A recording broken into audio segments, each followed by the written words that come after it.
Profit Live, episode 12. Today's topic is unleashing the power of digital products.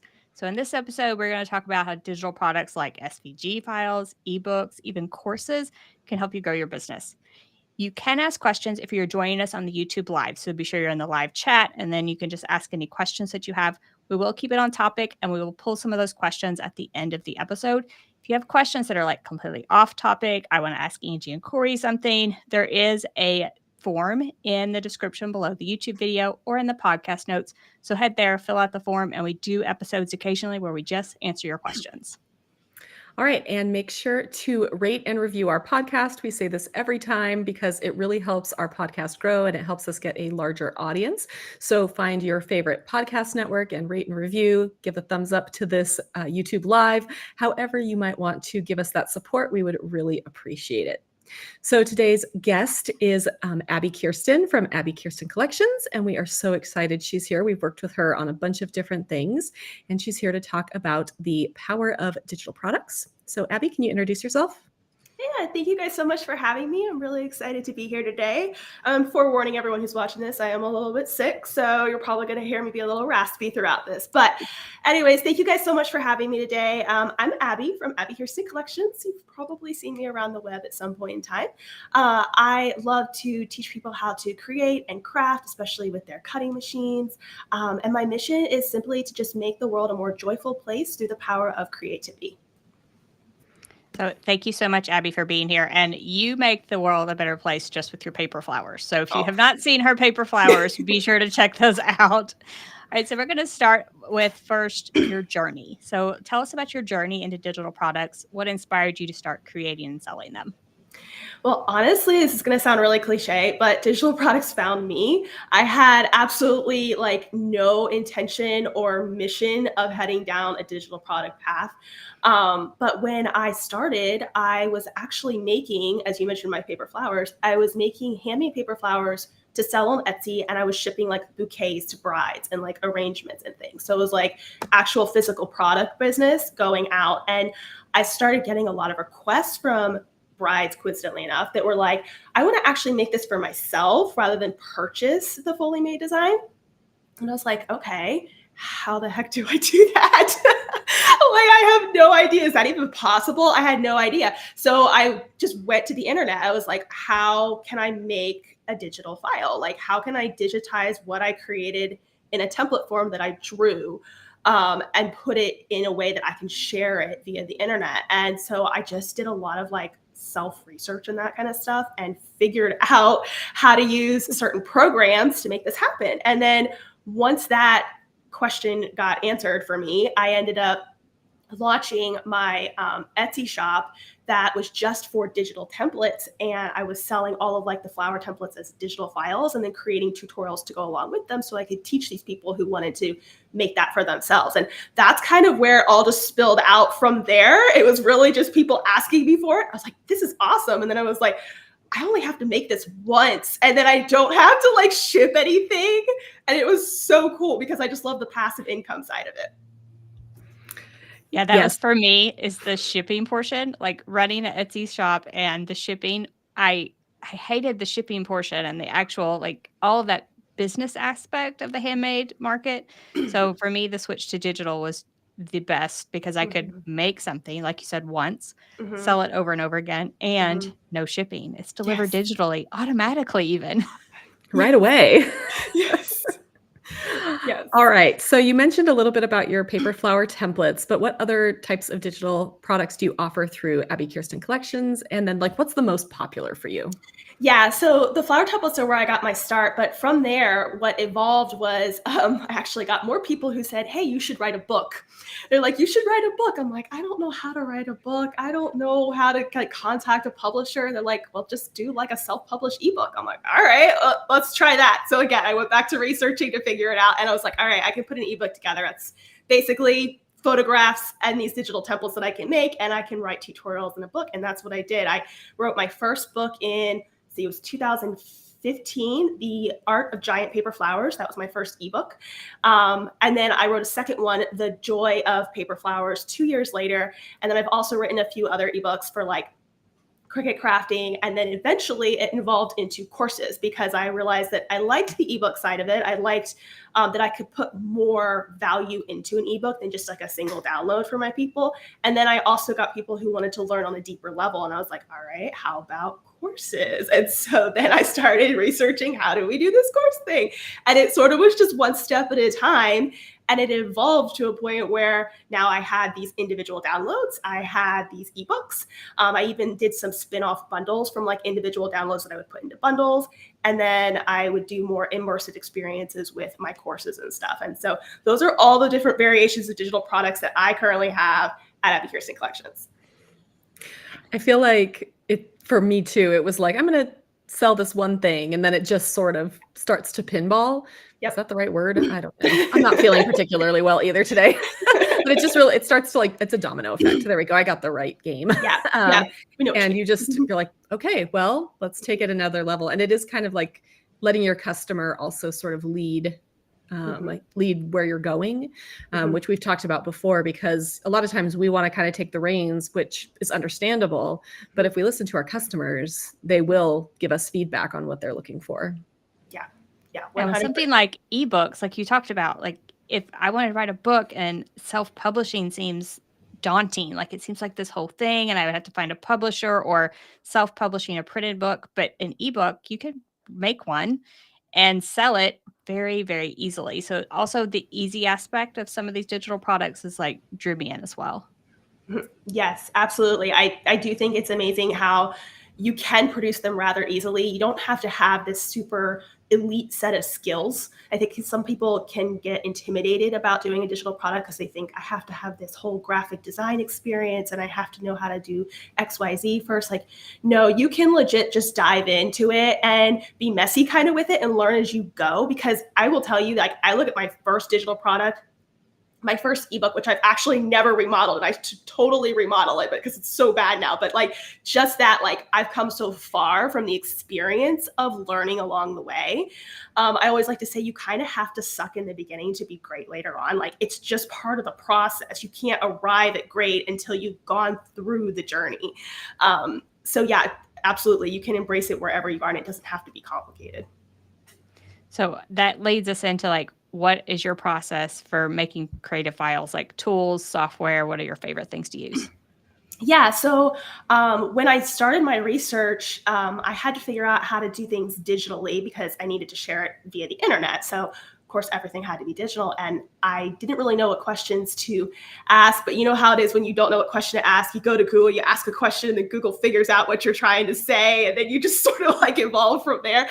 So I was like, okay, I need to have some sort of like vector-based software so that I can create these organic image files that I can share in different ways for people. And so I found Inkscape, which is a free open source software, and that's what I started with, and I've been using all this time. But Adobe Illustrator is also another one that's very well known and is a very good program as well. So those are the tools that I use to create my digital products. But you can also create, digital products with other things. For example, maybe you don't need a more digital file type like me. Maybe you're just trying to share your knowledge in an ebook format of something else. You could use something like Canva, which is a great software. I'm sure you ladies have probably already talked about it on your podcast before, to write ebooks. And I use that for the actual ebook creation side of things when it comes to like putting in images and then writing text and getting the format all pretty and all of that good stuff.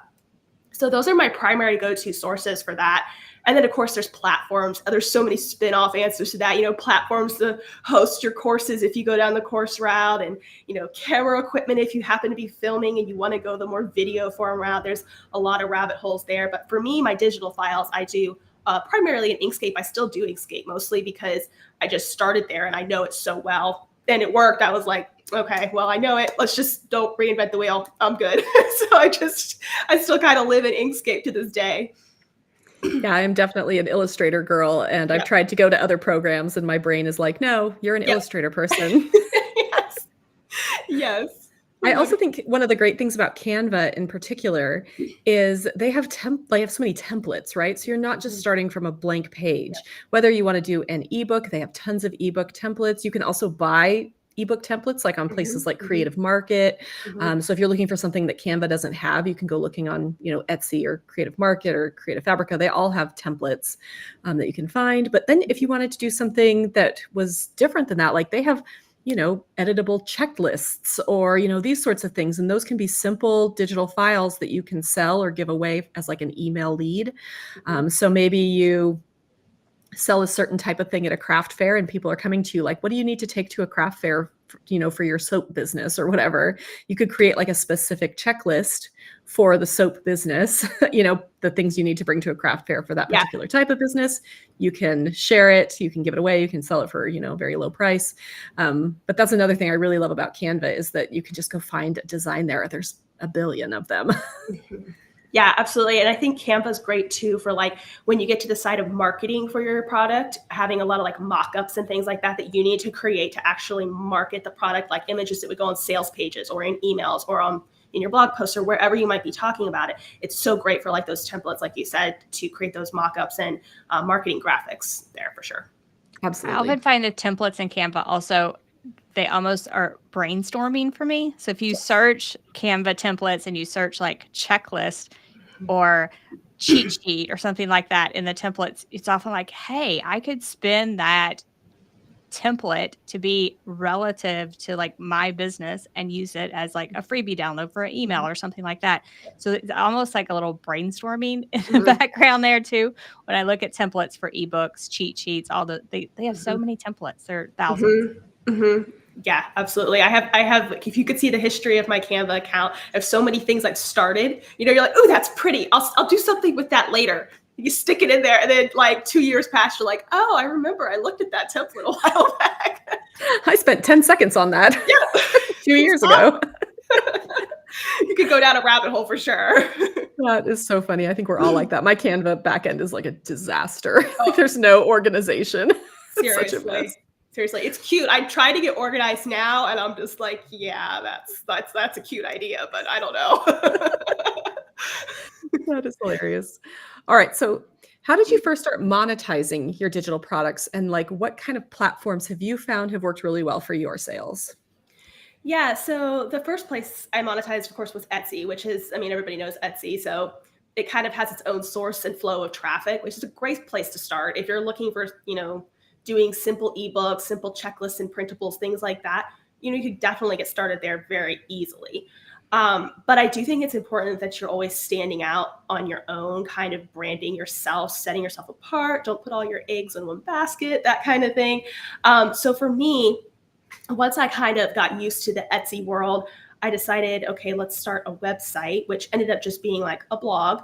And through the blog, I ended up sharing my ebooks. And so I would share some free tutorials, and then I would talk about like my paid ebook, or I would have a little shop tab on my site, and there would be downloads on there.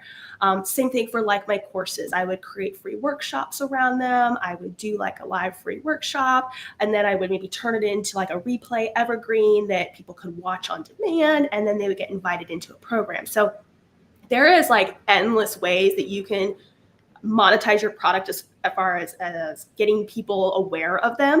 I think the first thing is to just create a brand, like create a brand around what you want to be known for, and then just produce content regularly. So if you're someone who wants to write, likes writing blog posts or tutorials or something like that, create a site like that, and then talk about your paid products in those posts, things that are naturally lead into that. And you're going to see that traffic kind of feed into those sales in that way. There's so many different ways you could do that, but that's just the one way I kind of did it in the beginning. I feel like there's 1,000 platforms and I've tried most of them. Yes. And there's things, and I have yet to find a perfect platform. Yeah. But there are, depending on what you want to sell, you can set up that Etsy shop in the beginning. It's a great Yeah. place to start. At Yeah. some point, you might want your own Shopify shop. We've talked about that here before. And then there's course platforms. There's all sorts of different things. And I think at some point, you just make the best choice for the information that you have in the moment, right? And then at some point, if it grows and you may end up switching. I mean, the number of times I've switched platforms in the last 15 years on things is comical. But it's like, this isn't right for me anymore. There's a better solution, and you just suck it up and you do it. I feel like the thing with digital products, though, Etsy, Shopify, Gumroad is an example I can think of, but you want something that's going to automatically deliver the product. That's the most important part. So if you're like selling on, I don't know, Facebook group and you want to sell digital files, that's going to be cumbersome, right? Because like they're going to have to send you their email address. You're going to have to manually send the file. The whole point of this is automation, Mhm. automation, automation. So be sure that you're using the automation features. And then I did want to mention that some platforms do not allow the selling of digital files. So be sure to check those terms of service before you sign up for any platform. Mhm. Yeah, absolutely. And to your point too, Angie, like not doing things on these platforms that are set up to handle digital files, like it's safer for the buyer, the seller, like there's protocols in place. You can put terms and conditions up, things that you need to do the whole 9 yards, like trying to kind of circumvent the system with like an easy way to get not the way to go. Trust me. You don't want to go that route. I use Samcar as my payment processor, but they actually have a spin-off of where you can do courses and they're set up just for digital products specifically. And so that's my payment processor, but you can actually host products within them as well. And so that's worked really well for me, just as one other platform that I'll mention for people who are interested. Yeah, and we've talked about ConvertKit because they have the free up to 10,000 now, and I'm not sure if that includes they have a digital selling platform now, and I'm not sure if that free plan includes that, but you might check that out as well, see if the free plan includes that, so you could get kind of an all-in-one type of deal with just, like, signing up for one account.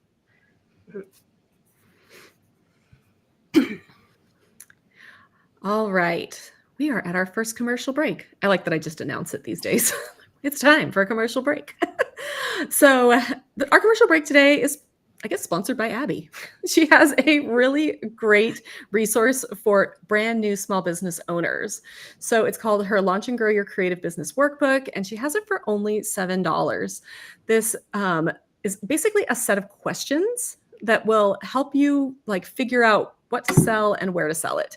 So if you're just like really starting that journey and you're just like, because we get that question a lot, like, what should I sell? And we're like, we don't know. We're not you. I feel like this is like a really good place to start. Abbi, do you want to tell us a little bit more about it? Yeah, absolutely. Yeah, I wrote this a while back and I was reading through it yesterday. It was like, you know how you write something and you come back to it later, like, I forgot that I wrote this part in there. So I was actually refreshing myself on it. That sounds like completely egotistical. All right, let me backtrack here. So the Launch and Grow Your Creative Workbook, it's just like you said, it really helps you dial in on what to sell and who to sell to. So sometimes it's like, I want to sell something. I'm a creative person, but like, what do I even know? Like you have to sell something that you know a lot about or that you know more about than somebody else, like the average person would know. So that's the first thing. Like, what brings you joy, first and foremost, to talk about? Like, what could you talk about all the time? And what do you enjoy naturally? And what are things that you know a lot about already? So in this workbook, we go through a set of questions to help you kind of unveil that for yourself. And then once you get past that, we also introduce the concept of who you will sell to. So it's not just what you're selling, but who are we selling to, your ideal customer avatar. And really refining that. And then we even go one layer deeper as to like, platforms you can sell on. So I have a whole list of platforms you can sell on there. And I also list out like the pros and cons of each platform from my experience and my research and other people I've known who've used these different platforms. So it's kind of just exactly what it is, like a kickstart guide of like, all right, who am I selling to? What am I selling? Where could I sell? And it gets you up and going and it gets all of that, those creative juices flowing on what you can do with your ideas. And that's a ton of the questions we get here. All those are covered in that workbook. Yeah. So I have put, if you are on YouTube, I put the QR code up in the corner. You can scan the QR code or you can head to link.craftingcamps.com/biz. And that's BIZ. Link.craftingcamps.com/biz. So grab it for $7 right now.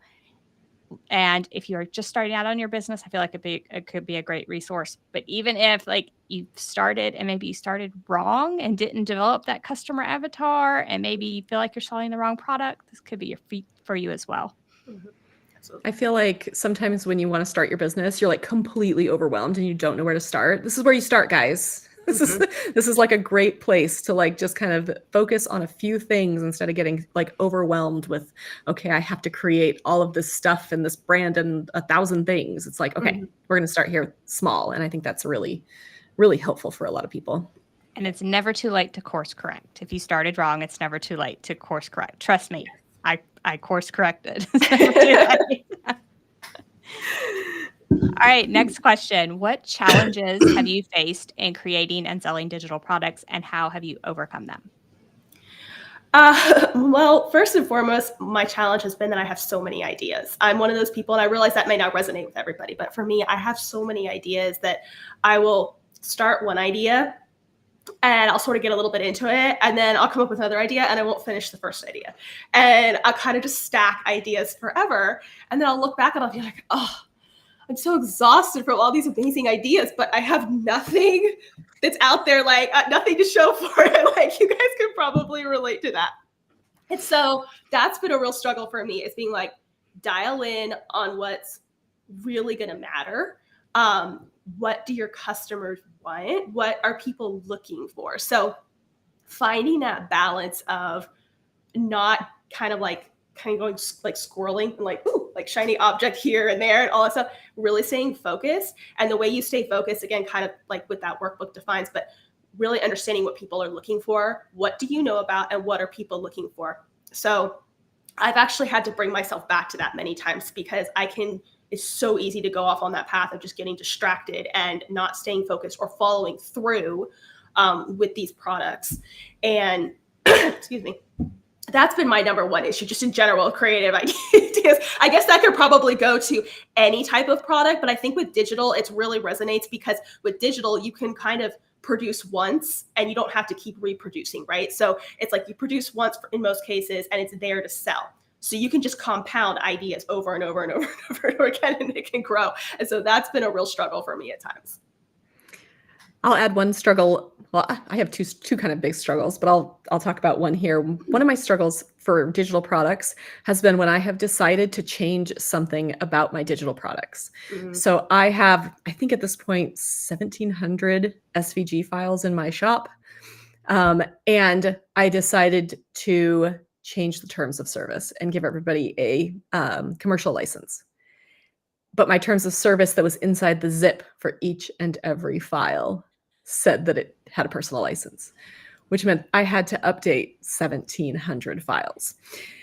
And this is just the way it goes, right? For a long time, commercial licenses were extra. And now for most regular SVG files, commercial licenses included. So it just became one of those things where I'm like, I can't compete with all of these other companies offering a commercial license. So I'm going to include it. But it did take, it was something that I ended up hiring somebody to do, because it was like, I cannot sit here and remake 1,700 zip files. And we ended up sort of changing the way we do our terms of service because of it. But it's just something to think of if you are going to sell something, that when you may want to add that terms of service, you do want to add that terms of service into your zip or along with your download. You want to make sure that what you're saying in there is what you want to actually do, and just know that you may run into problems later. Along those lines, I wanted to mention that a challenge for some people might be finding like commercial use fonts. So if you're going to, excuse me, if you're going to use fonts and make a digital product like an SVG file, you do need to have the commercial rights to that font. Mm-hmm. And finding those fonts you like, commercial license that's affordable, could be a challenge. Mm-hmm. So I often recommend just finding, we always recommend finding your brand, finding those fonts that you're going to use over and over and over again, and then getting a commercial license to use those. And that way you are covered when it comes to like the legal issues with using those for SVG files. Mm-hmm. Yeah, that's super important. Yeah, that whole protection of licensing and everything is super key with digital products. And do your research, but don't like freak out. Like ask people for advice and help who've been there before, because they're going to have more knowledge. And then at the same time, don't let the fear of making a mistake hold you back, because I'm one of those people who be like, do I know everything? I probably don't know everything. So I'm going to have to just do it. And then when I figure out, oops, I need to change this, like Corey figured out I need to change my terms of service, then you do it. On that note, Corey, I was thinking is I actually had a similar situation with some of my files with my flower templates. And what I ended up doing is, and this would only work, I guess, if you have like a site that you could do this on, but I ended up putting my terms of service on an actual web page. Maybe you did that. And then you link to it. And then that way you can just update the web page and the link just kind of goes to that. And so that can be if you're forward thinking at all, try to have it go to a page that you can just update the one page. And if you need to, you don't have to update the actual files. You can just update the page. That's exactly what I did. And that actually was something that I got the idea from Jamila Payne, and she was a guest on our podcast a couple episodes ago. And she was like, why do you have individual terms of service? You should just link to a website. And I was like, well, that was a really smart idea. And it just works really well. And I can update it when necessary. And honestly, since I have done it, I've not actually updated it. I'm happy with my terms of service right now, but it is much more updatable than it was before. Yes.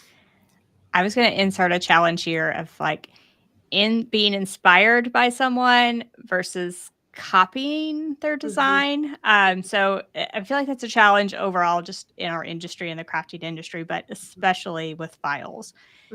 I mean, you see a file and it sticks in your head, and then you make it and it's like, where have I seen that before? Because like I have seen that before. I think someone done that, because it's like your mind saves things way back in the back and they come out once you open Illustrator. So I feel like it's walking a fine line by being inspired by something versus copying, and definitely never intentionally copying or, copying someone else's work is always horrible idea.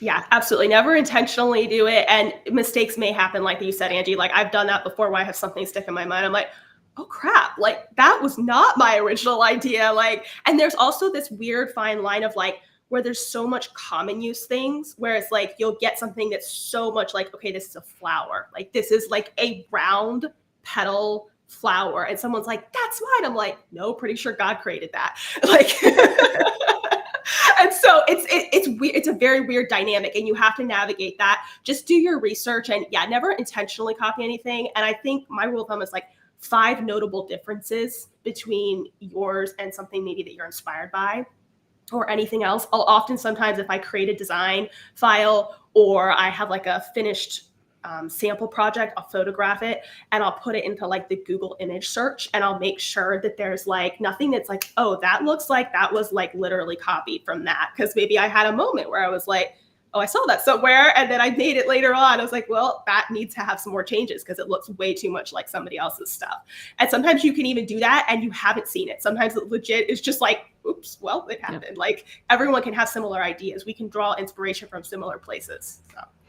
I mean, it makes sense. Like all 3 of us have, I think, ebooks on how to use a Cricut. Yeah. And like how you use a Cricut doesn't change that much between who's teaching it.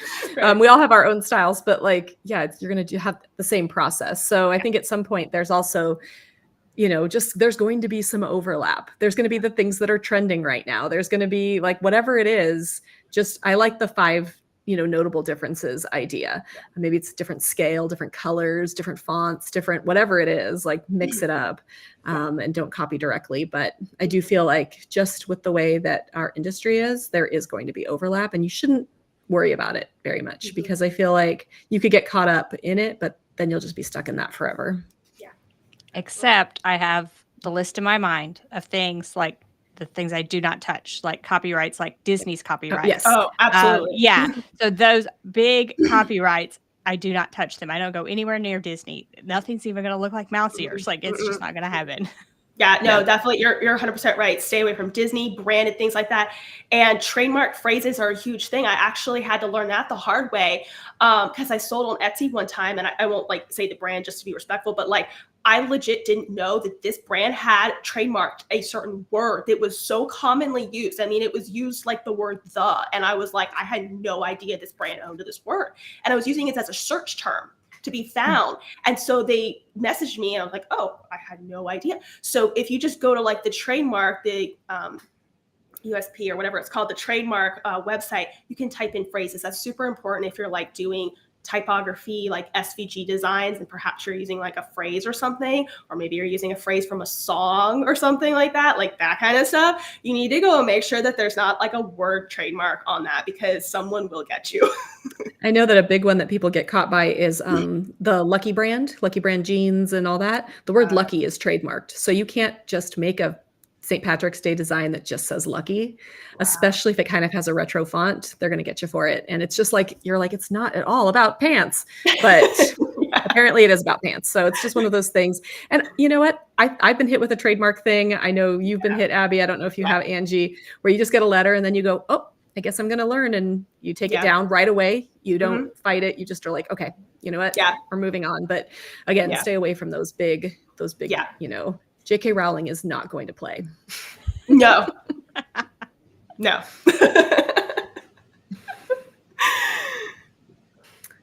All right. So you have a lot of free content because you have your blog and all of your other channels. How do you balance offering that free content while promoting your paid digital products? So I'll be completely honest with you. This is still a challenge for me to this day. For one main reason, I do love giving away free things. And I'm also a people pleaser by nature. And so, of course, with your community, when you ask people like, do you want to buy this from me or do you want it for free? What are they going to say? Like, I want it for free. Of course. So for me, the first thing I had to learn, and I'm still like, I still have to tell myself this, but it's a mindset shift as a creator too, because you know, for anyone out there who wants to give away however much you want to give away for free, that's perfectly fine. Do that. Do what's good for you. But we also, I think, get like in our own heads, as well as we can hear like the noise of the internet, where it's people like, well, someone else is giving this away for free, so everybody should be giving this away for free or something like that. And so having this mindset shift that my stuff is valuable and that if I want to charge for this and then I offer this piece for free, that's okay. So I've had to adjust to that first and foremost internally. And then I like to make sure that I'm creating balance between it. So I usually do about 50%, I call it nurture lead content, which is either something that's free, that's bringing in a new person to my community, a lead, or is nurturing existing people who are there. And then I do about 50% paid content. So that paid content would be an ebook or a file that is paid download or a course product or something like that. And then my nurture lead content usually just kind of naturally feeds into that paid content. As far as there being a formula aside from those recommendations, I don't really have one. I try to just have a balance between them. I like to create collections of things where maybe there's a certain theme and one of those pieces is a freebie, and then the rest is like a paid bundle or something like that. So that can kind of work really well if you need like a baseline to go off of. Yeah, I feel like this is a struggle. This is going to be a struggle for all three of us here. Yeah. And it is, a lot of it is the comparison, right? So you're looking at someone else, you know, maybe I look at Abby and all I see is the freebie she's giving away. Mm-hmm. But that's a perception because she's a businesswoman. She has things she's selling. So it's almost a perception. Like I always see Abby giving away free stuff. I should give away all the free stuff. And so you could get caught into sort of a comparison game with these digital products. But we're all business owners and you need to make money somewhere. And I love that you said you have to value your work and whatever you've created is valuable, whether it's that SVG file, that ebook that shares your knowledge, people are going to want it. And I think a lot of people downplay the value of a digital product. Like, who is going to want this ebook on a Cricut machine? Why would they pay for it? But people are looking for that knowledge. They're looking for it all in one place. And there are tons of people that are looking for it in a printable format or some format that's all together in one piece. So it does offer value, even though another person might be giving it away for free. You're giving your knowledge, your value, and you've put that all into that ebook. And if you are giving away something for free, give it away in a way that makes it not technically free, right? We talk a lot about an email list every episode, guys. If you haven't started your email list, I don't know why you're still listening to this podcast. But, you know, get in exchange for an email address, offer a free file because the file then it's free, yes, but it also brings value to you as a creator because now you have that person on your list. And like Abby was saying, you can nurture them. You can then sell other products, those sorts of things. And I think there is some, just with the way that kind of our industry has developed, like organically over the years, I think people do kind of, you know, they see some free stuff and they download it and then they get on the list. And then when the paid stuff comes up, they're more likely to buy because they have received value from you in the first place. They know kind of what to expect. And I think that's really good too. Yeah. And I will also add to that, like that when you give away something for free, don't make it like fluff free. So like, I think that's something that some people in the industry do where it's like the free stuff is really just bad and it's not as good as the paid stuff. Like your free stuff should be as good and valuable as your paid stuff. And I know that can feel weird as a creator, and initially in the beginning, like, oh, I shouldn't be giving away this much because, you know, I should get paid for all of it or whatever. But really adding as much value as you can for the free, I guarantee is going to convert way better for people than just giving them fluff. Yeah, if they it get almost fluff starts and like it almost starts building a relationship with that person, right? Like you are building a relationship. You've offered them a freebie, they've got on your list, you chit chat with them in your email marketing. We've talked about this. You're very personal with your emails, you talk with them, and it's almost building that relationship over time so that when you do have that paid product, they're like, she has given me so much, I just want to support her, or this ebook's going to be amazing because of these past ebooks she's given me for free that were awesome. Yeah, you don't necessarily want to buy a product from somebody who gave you something kind of crappy, right? Because you're then would expect the product itself to also be crappy. Absolutely. And your reputation as well. Like I've had people message me who are like, I'm on a fixed income. I can't buy this product, even though I would love to, but I love what you do. I'm going to stay on your email list and I'm going to share about your community to a friend who I know will like this. And so you just got another lead, another warm lead because of your reputation. Even if that person couldn't buy from you, they're passing along that word of mouth. Like word of mouth and in the digital industry, it still exists. Like it's kind of a back of the mind thing, but trust me, it's still there. So even if this person for some reason can't or won't buy from you right away, it doesn't mean that if your freebie sort of stinks, it isn't going to be memorable. Yeah, and I'm fine. If you just want to hang out on my email list for the freebies, that is fine. And there are free ways to support creators like we talked about. A rate and review on this podcast or a thumbs up on the YouTube video supports us, and it's free. So there are free ways to support people, creators, handmade businesses. You know, like on their Instagram posts, comment on them. Just do something to support them small, even if you can't afford to purchase at that time. All right, next question. This is a tough one, I feel like. What future trends do you see in the world of digital products for crafters, and how are you preparing to adapt to them? Well, you know, as far as exact trends, I don't think I have really something. I always say forge the path, don't follow the trail. So for me, I'm always looking for not a trend so much as an idea that could become a trend, like you be the trendsetter. As far as digital products in general, though, if I'm answering that question more in like a broad way, I would say that, I mean, it's going to continue to explode. Like the digital frontier in general, it's infinite and it's going to continue to expand on crazy levels over the next decade. So I would say that the trends that we're going to see is just an explosive amount of digital products and information out there. Now, I think if I'm going to say one trend that's going to be in there is it's going to be the trend of a lot of noise from other creators, and you're going to have to figure out how to navigate that.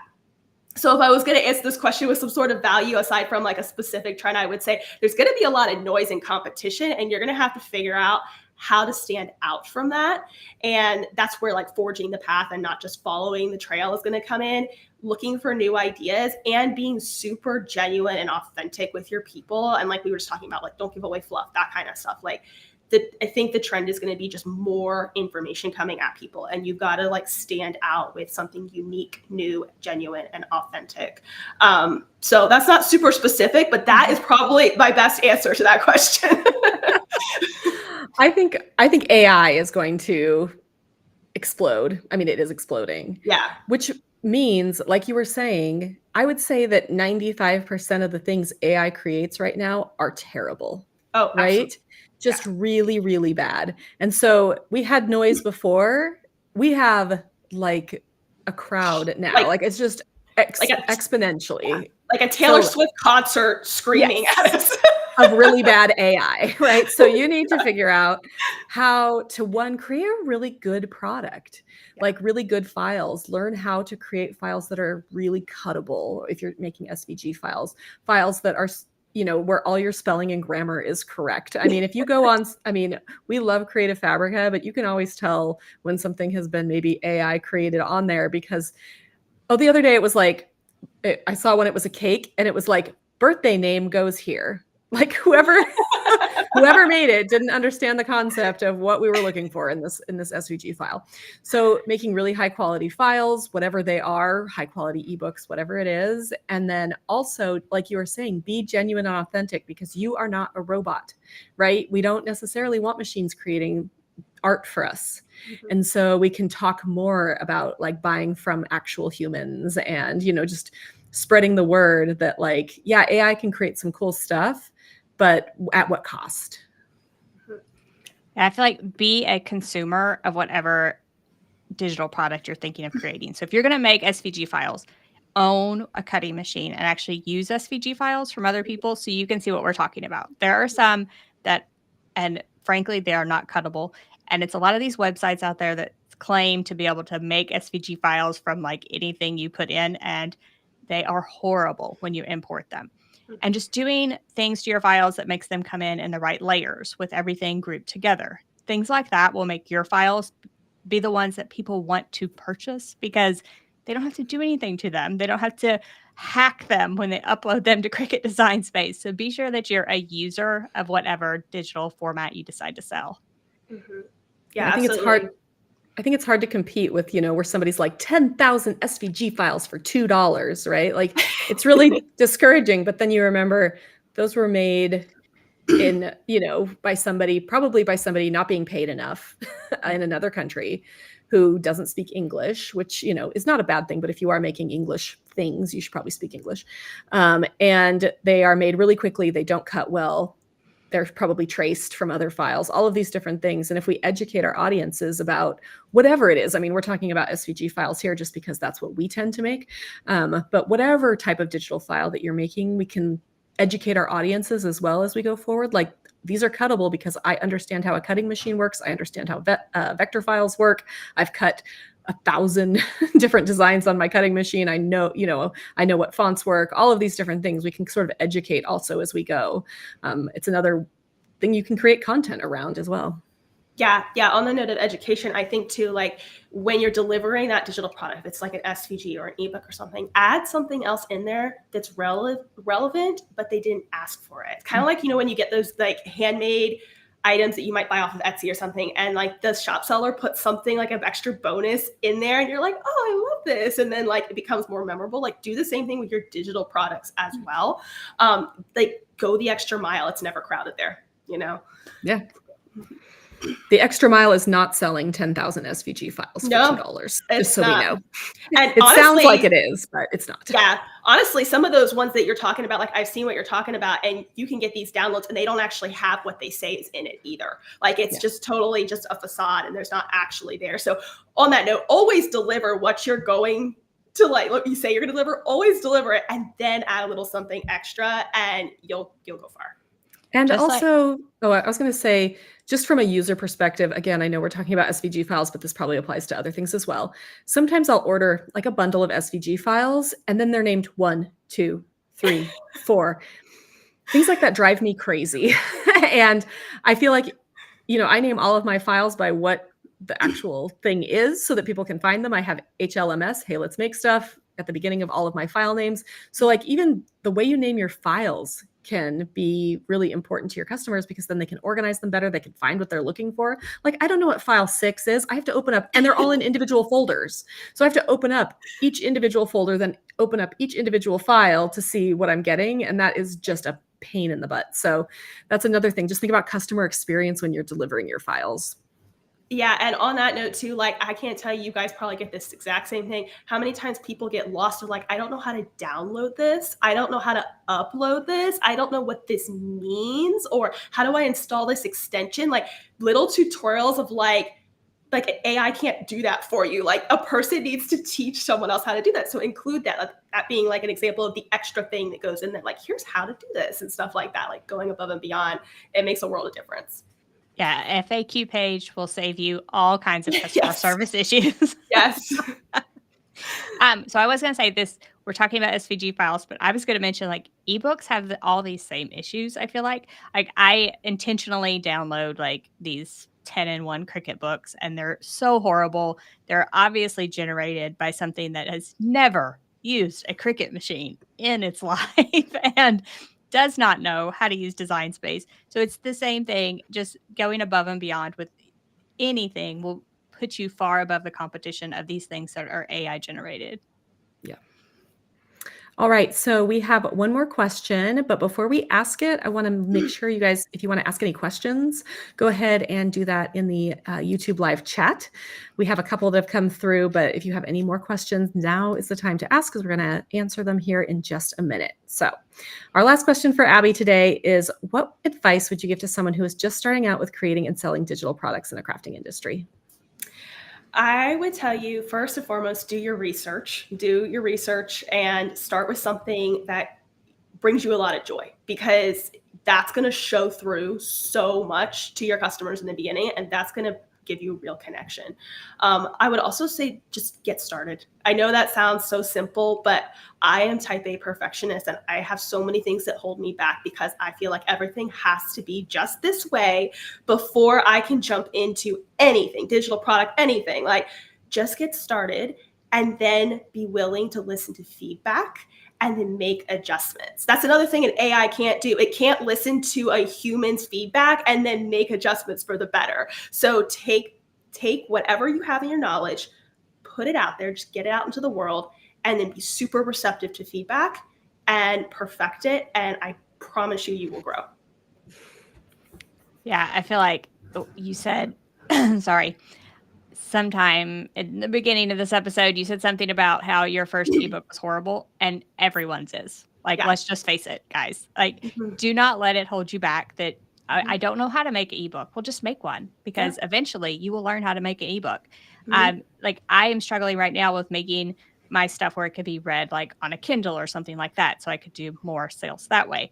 Mhm. And we all have these struggles. Like, we all have this struggle of making it perfect, but literally you could just put it out there and it's okay. You can fix it later, like Abbi said, or like some of my stuff you could probably go digging around, but I just don't promote it anymore. But Yeah. you can dig around for my first ebooks if you would like, though.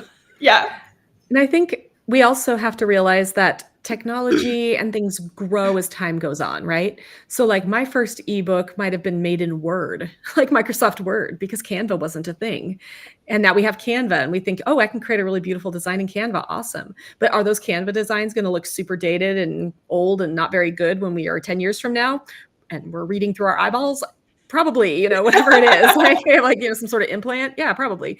So, I mean, like, I think we can think like, oh, that looked so terrible, but it's also a product of its time. And the things we're making now are also products of their time. And we shouldn't like let that stop us either. That, I think that sometimes I think, oh, is this going to like, how am I going to make this work forever? It's not going to work forever. And it's in a digital landscape. Things change so rapidly that it's going to work for a while. And then you're going to have to figure out what's next. Mhm. Another piece of advice would be not to let the competition scare you and hold you back from getting started. That would be my other thing. Digital products, there's a lot of people. There are a lot of people. There are three of us right here. There are a lot of people in the digital product industry, in crafts, selling whatever digital product you're thinking about right now. There's tons of people doing it, but don't let that hold you back. Figure out ways to stand out in the market, figure out ways to market yourself, your product, and like there's a place for everyone. That's why we're telling you how to make digital products right now, because we believe there's a place for everyone in the market. Yes, you are going to be our direct competitor, but we believe there's a place for each and every person. And so put your individual style on those SVG files, pour all that knowledge you have into an ebook. There's a place for you. Yeah. And I think other people too, they don't just buy from one person. Like, we get caught in our mindset of like, well, if this customer buys from me, they're never going to buy from Angie or Corey. No, I go shopping at Walmart and Target. I go shopping at 7-Eleven and Wawa. Like, I go to both. It's not an all or nothing thing. And I think sometimes we get caught in that when we're in that competition mindset. It's like, yeah, I can create something that's my own unique thing and is, similar to my competition, but that I've had people who've bought my ebook that I know have bought your ebooks too. And they want just our own unique teaching style and they just like it. So it's like, don't let that stop you, like you're saying. All right, so we're going to check and see if we have any questions in the comments right now on YouTube. But Abbi, you have a free Magic of SVGs workshop, and I'm going to put the link and QR code up, but I want you to tell us a little bit about this free workshop and why everyone should take this. Magic of SVGs. As I told you at the beginning of my story, I got started using Inkscape, which is still around today. It's a vector graphic program that lets you create SVG files, scalable vector graphics. And this is what I use to make my templates and my digital products that I sell to other people as this passive income, something I can create once and then I can sell over and over again. And so I've actually taken that knowledge over the last 11 years now from using that program, and I put it into a workshop where I will actually show you a step-by-step process so you can see how it all works together in the workshop, and you can learn to make your very own SVG file. So if you're someone who's like, I could see myself making SVGs, or I want to do that, or even if you just want to do it for personal use, just for fun, like, go and join the workshop. You'll love it. All right, so that is link.craftingcamps.com/magic, and that's MAGIC. So link.craftingcamps.com/magic. And again, it's a free workshop. If you've ever thought about making SVGs before, just head there, sign up for the workshop, and let Abby show you everything she knows about making SVG files. All right, so I'm going to pull some questions. This first one was watermarked, yes or no. So feelings on watermarks. I was gonna say I watermark. I put all my SVG files behind what I call a security template, which is basically it has like a little cross hatching on there. Can people steal my files and trace them? Probably. It makes it a little harder, and they get uglier because I have that. But I also put my blog name and the type of file on that particular image so that people, like if somebody sees the traced version, they might be able to find the original version. But yeah, so I do watermark my SVG files because I feel like, why not? Make it a little harder. I used to do it more. I don't do it as much now because I've had so many people steal from me. After a while, I was just like, they're going to steal no matter what. So like I still put like for example, if I'm sharing a graphic of something on like social media, it might say like abbikirstencollections.com at the bottom like that, just to like kind of reference it, because people will just grab those images off the internet or whatever. So you're sort of getting credit that way. But like as far as I used to do it, where it actually would go over like the template and that kind of stuff. And now I'm just like, it's not even worth it. They're just going to take it no matter what. So on that note, I would say have a cease and desist template so that when somebody, if you like, let you know that someone's stealing from you, because you'll have a customer be like, by the way, someone's using your file. I've had that like 100 times. Like, oh, okay, thank you. Find contact information, cease and desist, send letter. Like that's just going to be the most effective. That's my experience anyways. Yeah, I feel the websites that they're using to steal these SVG files are getting more and more advanced. I'll just say that. I still watermark. However, they're getting more and more advanced to remove those. So, yeah, I mean, watermark or not, it may not make a difference. Yeah. I do feel like right now the technology isn't there to convert super colorful files very well. So if you are creating SVG files, use a range of colors behind a security template. We know with the cross hatching or some watermarks or whatever it is, I feel like that just makes it even harder to trace. A lot of them are just traced all black. And, if you have all black SVGs, they're very easy to trace. But if you're using something like light pink and dark blue and yellow, and, all of my SVGs are very colorful, one, because I like color, and two, because they're harder to trace. And use your brand colors. So your shop looks all branded. Yeah. So we're just going to come back to that. All right. Next question. What is more popular, a digital download that can be printed out or one that you open and fill in? And the example is a journal of, say, 100 pages. I would say both. I would say go with both. This is you pick something that you want to be known for initially, like have that initial, like in my my Kickstart workbook, there's a most valuable product. So pick like your most valuable product, something that you're probably going to be known for. It's going to be really popular, and then expand. Like it doesn't have to be an if or, it can be an and. Like do both and see what happens. Like that's how I did it anyways. I absolutely would agree. I feel like that could be two separate products. You could be like, hey, for those of you who want a fill-in journal, here you go. And if you want to print it out, here you go. And it just gives people more options and more potential buyers. this is a good question. Ideal size when selling digital designs. Does anyone know these off the top of their head? So I'll just say what I do. I don't know if there's like an ideal. So I make a document that's 1,000 pixels by 1,000 pixels, and that's for each SVG that I make. And then I export it as an SVG, a DXF, because people who have the free version of Silhouette Studio can open a DXF. I do a PDF for a reason I couldn't tell you, but I've been doing it long enough that it just lives in there. And then I do a JPEG, and I do a high resolution PNG, which has no background. And that high resolution PNG is 300 DPI. So I always make sure to have it. I mean, and 1,000 pixels at 300 DPI is like 13 something inches. So generally nobody's going to be making something much bigger than that, I don't think. But that does give some people like a large a PNG file if they want to use it for something like sublimation or DTF printing. Mm-hmm. Yeah, you're way more advanced than me. I just do what format they're going to need it in and make sure it's loading correctly how it needs to load in the software they would be using. So like if it's like an SVG and my audience is heavily Cricut design space, I know that I need to save it so that a lot of my projects have to load at a certain scale because otherwise the project can't be built in a certain way. So for me, I'm all about the scale of how it comes into the software, and I have to make sure that's set a certain way, and then I check the file, and that's how I save that. And then if I do a PDF, I do it for those people. If it's a project that they can make with a pair of scissors or something else that doesn't involve a cutting machine, then I will set that to a specific scale, and I'll just save like a high quality PDF and do that. I used to do PNG images all the time because for whatever reason, people were asking for them, and then they kind of stopped asking for them. And I was like, there wasn't really anyone using them in my case. So I was like, I guess I don't make them anymore. So now I just do PDF and SVGs. All right. I'm making physical products, but most of are my original designs. What are your thoughts about watermarks for web page display for like the mock-ups or the finished product? And I don't watermark any of my mock-ups. I don't know if any of you do.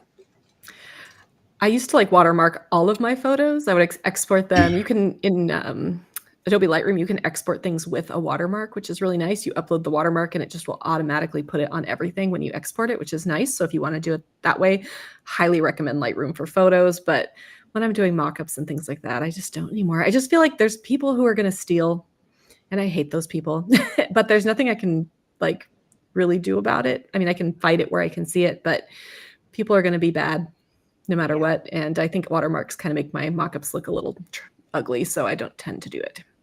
Yeah, I used to do a lot where things were over it, and now I just put my website at the bottom because, like you said, they're gonna, if they really want to steal it, they're gonna really steal it. And even if someone doesn't steal, I think in the capacity that we're thinking about, your image is still gonna get like copy and pasted to something else, and then it's not gonna actually go back to the root like URL or whatever. And so it's gonna happen even if it's not intentional stealing per se. It's more like resharing in a weird way, like people who'll go to Pinterest and they'll download the image and they'll upload it to their own Pinterest or something like that, and so it doesn't go to your website. Like, it's gonna happen. Pick whatever makes you feel comfortable is what I would say. Absolutely. Okay, did you see any other questions that I did not catch, Corey? I think that was it. Okay, perfect. All right. So thank you, Abby. We've really loved having you come on. We always love chatting with you. So make sure to check out Abby at abbikirstencollections.com. And then make sure to sign up for that free workshop. Hello, free workshop. We love free. Yes. And then in 2 weeks, our next episode, we're going to deep dive into using HTV for your small business. So kind of starting where you are, if you just have a Cricut machine, how can you start with HTV and make a business? And we'll have Jen Crookston on, and she's from Creative Housewives, and you are going to love her. So that will be on YouTube live August 1st, and your favorite on your favorite podcast network on August 5th. So you can sign up for our newsletter in the podcast notes or YouTube description, and we will send you reminders about all these dates and all these things so you don't miss anything. And before we leave, this is just a reminder to share this episode with any of your friends. If you have friends who are thinking about starting a digital products business, send this episode to them. And of course, rate and review our podcast. We really appreciate it. I saw some new reviews come in this last week. They make me so happy. So if you want to make me and Angie particularly happy, go rate and review our podcast, especially on Apple Podcasts, because I like get them in a little like rundown, and I'm like, oh, we've got new reviews, and it just makes me way too happy. And So we do read every single one. every So, single yes. one, and we share them in our little group with all of our friends, and we're like, oh my God, the people love the podcast, and it makes us so happy. So it's really vital to our success, and we appreciate it.